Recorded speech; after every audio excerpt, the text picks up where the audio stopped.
नमस्कार दोस्तों। Black buck यानी काले हिरण जैसे वन जीवों को बचाने के लिए किसी इंसान के अंदर कितना जुनून सवार हो सकता है, इसे जानकर आप भी हैरान हो जाएंगे। ये कहानी है एक नौजवान की जिसके डिस्ट्रिक्ट में हर महीने काले हिरण मर रहे थे। ये देखकर उसे गुस्सा आता था, वह उदास होता था, लेकिन समझ नहीं पाता था कि क्या किया जाए। जब ये लड़का कॉलेज में था तो इसने अपनी बिश्नोई कम्युनिटी की एक कॉन्फ्रेंस अटेंड करी जो जंगलों को काटे जाने और वाइल्ड लाइफ को पहुंच रहे नुकसान को लेकर थी।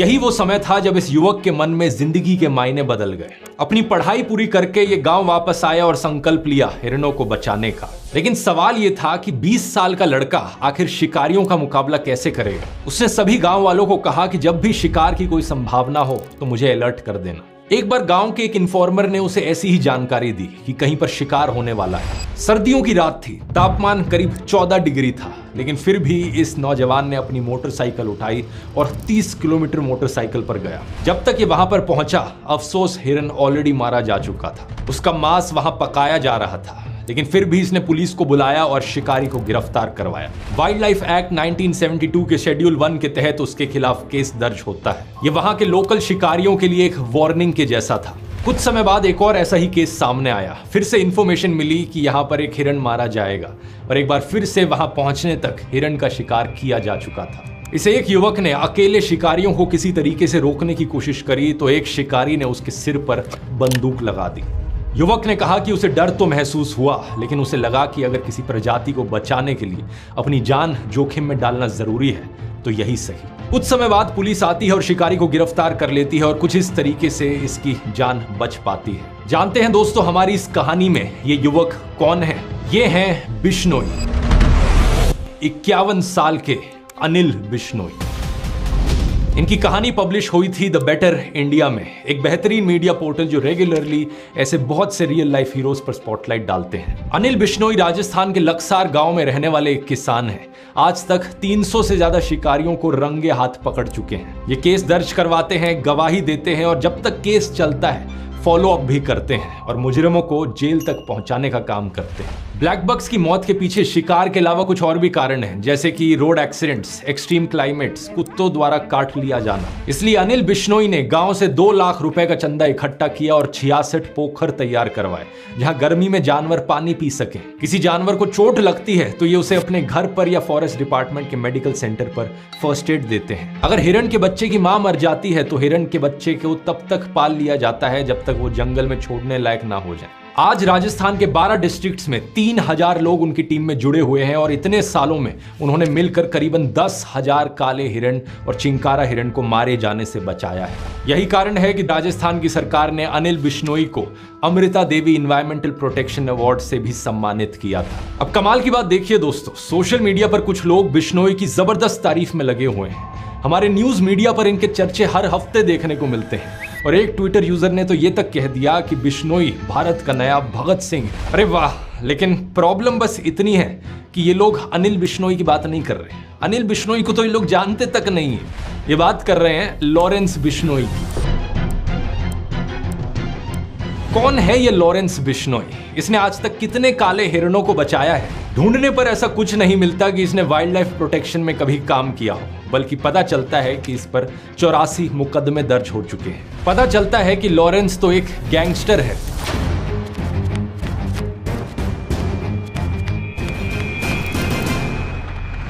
वीडियो शुरू करने से पहले एक छोटा सा अपडेट। आप में से बहुत से लोगों ने डिमांड करी थी पिछले Q&A वीडियो में, तो अब इस वीडियो का जो रिसोर्सेज डॉक्यूमेंट है वो पब्लिकली अवेलेबल है। नीचे डिस्क्रिप्शन में लिंक पर क्लिक करोगे तो आपको मिल जाएगा, जहां इस वीडियो के सारे सोर्सेज लाइन बाय लाइन आपको मिल जाएंगे। दूसरा, आप में से कुछ लोग दिवाली की सेल मिस आउट कर गए और रिक्वेस्ट कर रहे थे, इसलिए जो दिवाली सेल है ध्रुव राठी एकेडमी पर, उसे कुछ दिन और बढ़ाया जा रहा है आगे। आपको फ्लैट 56% ऑफ मिलेगा सभी कोर्सेज पर, time management course, chat GPT course और यूट्यूबर कोर्स।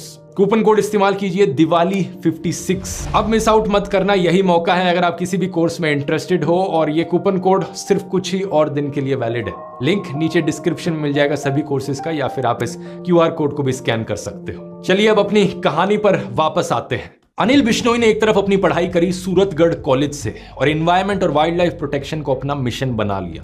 दूसरी तरफ लॉरेंस बिश्नोई ने अपनी पढ़ाई करी चंडीगढ़ कॉलेज से और क्या किया, स्टूडेंट पॉलिटिक्स में घुस गया। चलो ये तो अच्छी बात है, मेरा मानना है कि स्टूडेंट्स को पॉलिटिकल होना चाहिए। भगत सिंह भी अपने कॉलेज के समय पॉलिटिकल थे, ब्रिटिश सरकार के अत्याचार के खिलाफ आवाज उठाते थे। मैंने एक ही वीडियो किया था इनके ऊपर जिसमें मैंने बताया था कि कैसे भगत सिंह हाईएस्ट ऑर्डर के इंटेलेक्चुअल थे, बहुत सारी किताबें पढ़ते थे, क्योंकि उनका कहना था बम और पिस्तौल से क्रांति नहीं आती, क्रांति की तलवार विचारों की शान पर तेज होती है। उन्होंने कीर्ति जैसी पत्रिकाओं में बहुत से आर्टिकल्स लिखे, जैसे कि धर्म व फसाद ते उम्दा इलाज। इस आर्टिकल के जरिए उन्होंने बताया जनता को कि कैसे सांप्रदायिक ताकतें देश को तोड़ रही हैं। वो उस समय के हुए दंगों की बात कर रहे थे कि कैसे लोग एक दूसरे को सिर्फ इसलिए मार रहे हैं क्योंकि कोई हिंदू है, कोई सिख है तो कोई मुसलमान है। इस आर्टिकल में भगत सिंह ने सॉल्यूशंस भी बताए कि लोगों में वर्ग चेतना जगाई जाए, मतलब कि उन्हें एहसास कराया जाए कि वो हिंदू हो या मुस्लिम, आखिरकार वो हैं तो गरीब ही। और दुनिया भर के गरीब लोग, चाहे वो किसी भी रंग, रिलीजन या देश के हों, उनके वही अधिकार हैं। उनका फायदा इसी में है कि हर तरह के भेदभाव मिटा दिए जाएं और सत्ता को अपने हाथों में लिया जाए। आखिर में उन्होंने उम्मीद जताई कि भारत के सच्चे हमदर्द इन समाधान के बारे में सोचेंगे और देश को आत्म विनाश से बचाएंगे। इन आर्टिकल्स की बात मैंने डिटेल में इस वाले वीडियो में करी है, नहीं देखा है तो लिंक डिस्क्रिप्शन में है। लेकिन सवाल यहां पर यह है कि क्या लॉरेंस ने इन समाधान के बारे में सोचा? क्या उसने देश की एकता को बढ़ाने के लिए कुछ किया? पूछो अपने आप से। भगत सिंह ने अफसोस जताया था कि जो किसान सभी के लिए अनाज उगाता है, आखिर वो भूखा क्यों रहता है? जो बुनकर सभी के लिए कपड़े बुनता है, उसके बच्चों के पास ही कपड़े क्यों नहीं होते? तो क्या लॉरेंस ने इसके लिए कोई विरोध प्रदर्शन किया कि किसानों को उनकी फसलों का ऊंचा दाम मिले? नहीं। तो क्या थी लॉरेंस बिश्नोई की स्टूडेंट पॉलिटिक्स? पुलिस डोसियर से पता चलता है कि लॉरेंस बिश्नोई स्टूडेंट पॉलिटिक्स के चुनाव में किसी कैंडिडेट के लिए कैंपेन कर रहा था जब दूसरी चुनावी पार्टी वालों से झगड़ा हो गया। उसके एक दोस्त ने पहले वार्निंग देने के लिए बंदूक चलाई और 5 दिन बाद उसने और उसके दोस्तों ने राइवल कैंडिडेट के लिए कैंपेन करने वाले किसी आदमी की कार जला दी। उसके 8 दोस्तों के साथ उसे गिरफ्तार किया गया। जेल में वो हथियारों के सप्लायर से मिला। जेल से जब बाहर आया तो गुंडागर्दी चलती रही, उस पर कई केस हुए, लेकिन दोनों पार्टी ने जब समझौता कर लिया तो केस क्वॉश हो गए। ये साल 2010 की बात है जब उसने पंजाब यूनिवर्सिटी की स्टूडेंट ऑर्गेनाइजेशन के प्रेसिडेंट पोस्ट के लिए चुनाव लड़ा। इस आर्टिकल को देखिए। चुनाव हार गया तो एलिजिडली इसने अपने राइवल कैंडिडेट को अटैक कर दिया। साल 2011 में जब वो जमानत पर बाहर आया तो उसने फिर से चुनाव लड़ा और इस बार जीत गया। कॉलेज में रहते रहते ही करीब 18 मुकदमे इस पर दर्ज हो चुके थे। साल 2012 में लॉरेंस को उसकी लॉ डिग्री मिल जाती है और कोई भी आम इंसान अपनी लॉ डिग्री लेने के बाद क्या करेगा? लॉ की प्रैक्टिस शुरू कर देगा। लेकिन क्या लॉरेंस ने ऐसा किया? नहीं किया। वो कोर्ट तो गया, लेकिन मासूम लोगों को न्याय दिलवाने के लिए नहीं, वकील की तरह नहीं, बल्कि एक अक्यूज्ड की तरह कोर्ट गया। 2013 में उसने अपनी तरफ से प्रेसिडेंट पोस्ट के लिए किसी को नॉमिनेट किया और इस आर्टिकल को देखिए। कैंपेन के दौरान एलिजिडली उसने और उसके एसोसिएट्स ने राइवल नॉमिनी को जान से मार दिया और ये लोग फरार हो गए। 2014 में लॉरेंस एक पुलिस पिकेट पर पकड़ा गया। 2015 में एक कोर्ट में पेशी के दौरान वो पुलिस कस्टडी से भाग गया, लेकिन उसे फिर से गिरफ्तार किया गया। इस पॉइंट ऑफ टाइम तक वो गैंग के मुखिया के रूप में अपनी पोजीशन जमा चुका था। अब लॉरेंस के दोस्त गोल्डी बराड ने गैंग को चलाना शुरू किया। साथ ही इस नए भारत में ईज ऑफ डूइंग बिजनेस भी है दोस्तों, इसलिए जेल में रहकर भी क्रिमिनल अपना धंधा चला पाता है। तो अब लॉरेंस ने हाथ मिलाया एक और गैंगस्टर संदीप उर्फ काला जठेड़ी से। बाद में इनका झगड़ा हो गया, लेकिन पुलिस का कहना है कि जब ये साथ थे तब लॉरेंस काला जठेड़ी गैंग ने मिलकर दिल्ली, पंजाब, हरियाणा, राजस्थान में 30 मर्डर किए। मर्डर का मतलब समझते हैं आप? फिल्मों में एंटरटेनमेंट के नाम पर मर्डर इतना ज्यादा नॉर्मलाइज्ड है, स्टाइलाइज्ड है, जैसे कि पबजी जैसा कोई वीडियो गेम हो। मानो गेम ओवर हुआ तो फिर से रीसेट हो जाएगा, लेकिन असल जिंदगी में जब लोग मारे जाते हैं तो वो लौट कर नहीं आते। हमेशा के लिए उनके परिवार उजड़ जाते हैं, ना केवल फाइनेंशियली बल्कि इमोशनली भी।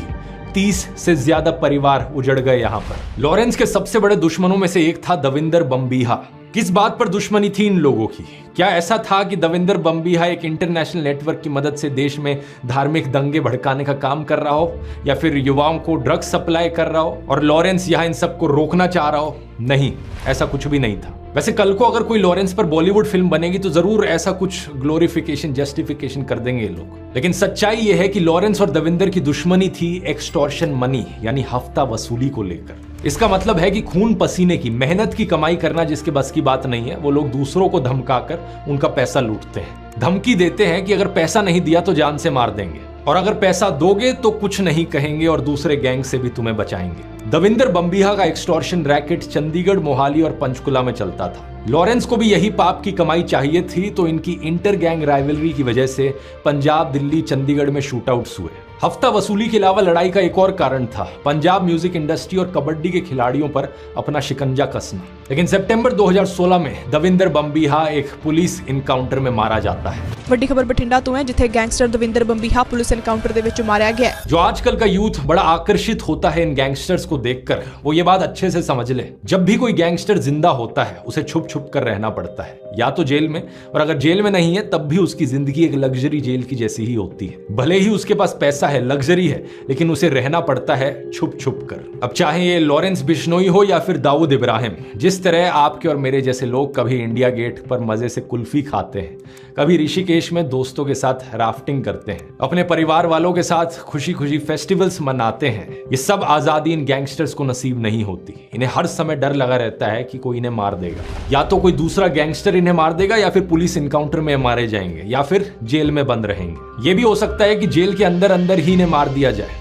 दविंदर बम्बिहा के अलावा कितने सारे एग्जाम्पल्स हैं इसके, जैसे कि लॉरेंस गैंग का एक और मशहूर गैंगस्टर था अंकित बहादुर। जब लॉरेंस को जेल हुई तो पंजाब और राजस्थान में अंकित ने ही गैंग को संभाला। इस पर 4 मर्डर और 15 एक्सटॉर्शन केसेस चल रहे थे, और फरवरी 2019 में जीर कपूर में पुलिस इसका एनकाउंटर कर देती है और यह मारा जाता है। लेकिन इतना ही नहीं, जनसत्ता की एक रिपोर्ट में बताया कि इसकी मौत के बाद इसके पिता ने अस्पताल में इसका शव ले जाने से मना कर दिया। उन्होंने कहा कि मेरे बेटे ने जो किया है उसका अंजाम यही होना था, और मैं देश के यूथ से अपील करता हूं कि कोई भी मेरे बेटे जैसा ना बने। अगर कोई बनेगा तो उसके साथ भी यही होगा। ऐसे ही एक कहानी है ड्रेडेड क्रिमिनल जितेंद्र गोगी की। ये भी लॉरेंस बिश्नोई काला जठेड़ी गैंग से जुड़ गया था। 4 साल तक पुलिस से आंख मिचोली चलती रही, और आखिरकार मार्च 2020 में पुलिस ने इसे धर दबोचा। रोहिणी कोर्ट में इसे हियरिंग के लिए लाया जा रहा था कि तभी 2 लोग वकील के कपड़ों में आए और कोर्ट प्रेमिसेस में ही इसे गोली मार दी।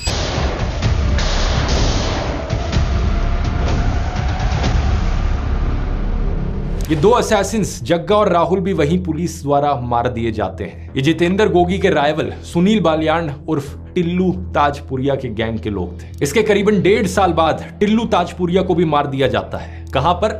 तिहाड़ जेल के हाई सिक्योरिटी वार्ड में। गोगी गैंग के 4 लोगों ने उस पर लोहे के सुओं से 100 से ज्यादा बार हमला किया। इस वारदात का सीसीटीवी वीडियो मैं यहां नहीं दिखा सकता, लेकिन जो लोग क्राइम से बहुत आकर्षित होते हैं उन्हें यह सर्च कर लेना चाहिए यूट्यूब पर। इस तरह बदला लेते हुए और उस बदले का बदला लेते हुए गोगी और टिल्लू गैंग की राइवलरी में इन्हें मिलाकर 20 लोग मारे जाते हैं। लॉरेंस बिश्नोई के एसोसिएट गोल्डी बरार ने इसके बाद फेसबुक पोस्ट पर लिखा कि आज गोगी मान ग्रुप वाले भाइयों ने सारे भाइयों का सिर ऊंचा कर दिया, बड़े भाई गोगी का बदला लेके। और भी जो कुत्ते जिंदा रह गए हैं उनका भी नंबर जल्दी आएगा। इन गैंग्स की दोस्ती दोस्तों कोई शोले फिल्म वाली जय वीरू की तरह दोस्ती नहीं होती, बल्कि इसका भी फंडा होता है कि दुश्मन का दुश्मन दोस्त होता है। लॉरेंस बिश्नोई, काला जठेड़ी और जितेंद्र गोगी गैंग के अलावा इनके सिंडिकेट में कुछ और गैंग्स थे, जैसे सुब्बे गुर्जर और राजस्थान बेस्ड आनंदपाल सिंह। इनमें से सुब्बे गुर्जर को 2021 में हरियाणा की स्पेशल टास्क फोर्स द्वारा गिरफ्तार किया जाता है, और 2022 में मानेसर नगर निगम और पुलिस उसके आलीशान 4 मंजिला घर को गिरा देती है। क्राइम की कमाई से बने हुए इस घर की कीमत थी 4 करोड़ रुपए। बताया गया कि यह गैर कानूनी तरीके से बनाया हुआ था। दूसरी तरफ आनंदपाल सिंह पुलिस इनकाउंटर में मारा गया। कुछ महीने पहले एक सीबीआई कोर्ट ने ऑब्जर्व किया था कि आनंदपाल सरेंडर कर चुका था, लेकिन फिर भी उसे मार दिया गया। आनंदपाल की एसोसिएट अनुराधा चौधरी उर्फ मैडम मिन्स ने काला जठेड़ी से शादी कर ली थी। तो एक तरफ है ये लॉरेंस, काला जठेड़ी, गोगी, सुब्बे गुर्जर और आनंदपाल सिंह का क्राइम सिंडिकेट, और इनके खिलाफ एक दूसरा क्राइम सिंडिकेट जिसमें शामिल थे दविंदर बम्बिहा गैंग, नीरज बवाना, टिल्लू ताजपुरिया, संदीप ढिल्लू और कौशल चौधरी। इनमें से बम्बिहा और टिल्लू मारे जा चुके हैं और बाकी तीनों जेल में बंद हैं। नीरज बवाना के ऊपर 40 से ज्यादा केस हैं, जिसमें murder, attempt to murder, extortion, land grabbing के केस शामिल हैं। अप्रैल 2015 की एक रात वो अपने परिवार से चोरी छुप के मिलने जा रहा था जब दिल्ली पुलिस के स्पेशल सेल ने उसे गिरफ्तार कर लिया। अक्टूबर 2017 में उसे सॉलिटरी कन्फाइनमेंट में डाल दिया जाता है, यानी कि उसके आसपास कोई भी और कैदी नहीं होगा। उसका वकील कोर्ट में बाद में गुहार लगाता है कि अकेलेपन की वजह से वो डिप्रेशन जैसी मेंटल प्रॉब्लम्स का शिकार हो रहा है। अप्रैल 2018 में कोर्ट आदेश देता है कि उसे दूसरे सिक्योर वार्ड में शिफ्ट कर दिया जाए, जहां उसे दूसरे कैदियों से बात करने का मौका मिल सके। पुलिस ने उसके एक एसोसिएट सचिन उर्फ गोलू को भी गिरफ्तार किया। वो जिस घर में रह रहा था वो नीरज के पिता प्रेम सिंह के नाम पर रजिस्टर्ड था। उस घर में एक MG हेक्टर मिली, एक स्कॉर्पियो जिसे मॉडिफाई करवाकर बुलेट प्रूफ बनाया गया था। 4 देसी कट्टे, 79 कारतूस और 2 स्पेयर मैगजीन्स भी वहां बरामद हुई। इस वजह से नीरज के पिता प्रेम सिंह को भी अक्टूबर 2022 में गिरफ्तार कर लिया जाता है। दूसरा गैंगस्टर संदीप ढिल्लू 2018 में पुलिस कस्टडी से भाग गया था। 2020 में उसे सिलीगुड़ी में गिरफ्तार किया जाता है और आज तक की ये रिपोर्ट देखिए। 2 लाख का इनामी बदमाश गिरफ्तार, इनकाउंटर के डर से पत्नी ने वायरल किया वीडियो। ढिल्लू की पत्नी वीडियो में कहती हुई दिखती हैं कि मैं प्रियंका, वाइफ ऑफ संदीप, मेरे पति को पकड़ लिया गया है। मुझे डर है कि मेरे पति का इनकाउंटर ना हो जाए। मैं ये किस्से आपको इतने डिटेल में इसलिए बता रहा हूं ताकि आप समझ सको कि इन गैंगस्टर्स की जिंदगियां कैसी बीतती हैं। अगर कोई नौजवान फैसला करता है क्राइम की दुनिया में कदम बढ़ाने का, तो उसके परिवार के सदस्यों को, रिलेटिव्स और दोस्तों को क्या क्या सहना पड़ता है। तीसरा गैंगस्टर यहां पर था कौशल चौधरी। इसके बारे में पिछले साल खबर आती है कि इसने पुलिस कस्टडी में नाई से एक हेयर ट्रिमर छीनकर आत्महत्या करने की कोशिश करी, लेकिन पुलिस ने इसे बचा लिया और अटेम्प्ट टू सुसाइड का एक और केस इस पर लगा दिया। इसी हफ्ते इससे जुड़ी हुई 2 और खबरें आई हैं। पहली ये कि इसके 2 शूटर्स ने दिल्ली के रानी बाग में एक बिजनेसमैन के घर पर गोलियां चलाई। 15 करोड़ रुपए की एक्सटॉर्शन के लिए एक स्लिप छोड़ दी जिस पर लिखा था कौशल चौधरी, पवन शौकीन, बमबीहा गैंग।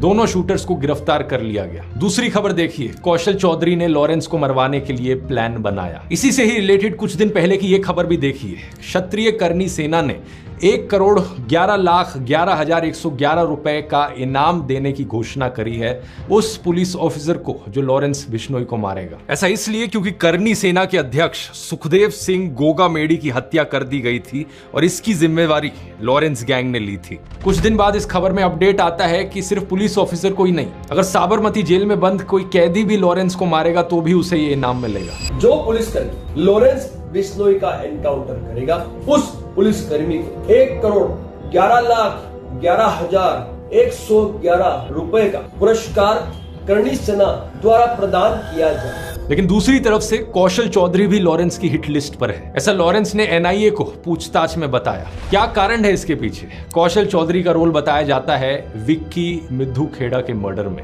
विक्की लॉरेंस का करीबी था उसकी स्टूडेंट पॉलिटिक्स के टाइम से।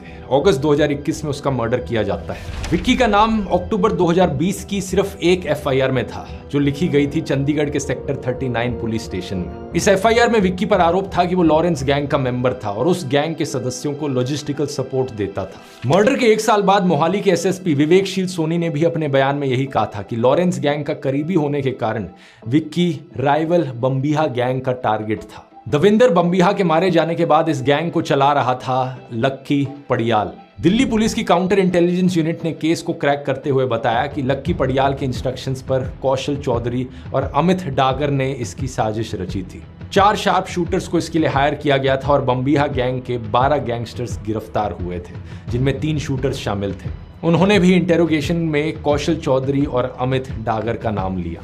यहाँ हमारी कहानी में एक और किरदार की एंट्री होती है। अमित डागर को लेकर नव भारत टाइम्स की एक रिपोर्ट में बताया गया कि एक समय पर कौशल गिरोह के अमित डागर ने लॉरेंस को धमकी देकर फिरौती मांगी थी। लॉरेंस के फिरौती ना देने पर अमित डागर के गुंडों ने लॉरेंस से जुड़ी हुई एक कंस्ट्रक्शन कंपनी के अधिकारी की जयपुर में हत्या कर दी। बताया जाता है कि तब लॉरेंस बिश्नोई ने अमित डागर को 5 करोड़ रुपए की फिरौती दी थी। आज के दिन कौशल चौधरी और अमित डागर दोनों जेल में हैं लॉरेंस बिश्नोई की तरह। अमित डागर ने लव मैरिज करी थी ट्विंकल से। पिछले साल उसकी गिरफ्तारी की खबर भी सामने आई। ACP वरुण धैया ने बताया कि वो अमित डागर के गैंग को ऑपरेट कर रही थी। उसके खिलाफ शिकायत थी कि वो गुड़गांव की खांडसा मंडी में सब्जी बेचने वालों से 3 से 4 हजार रुपए की उगाही करवाती थी।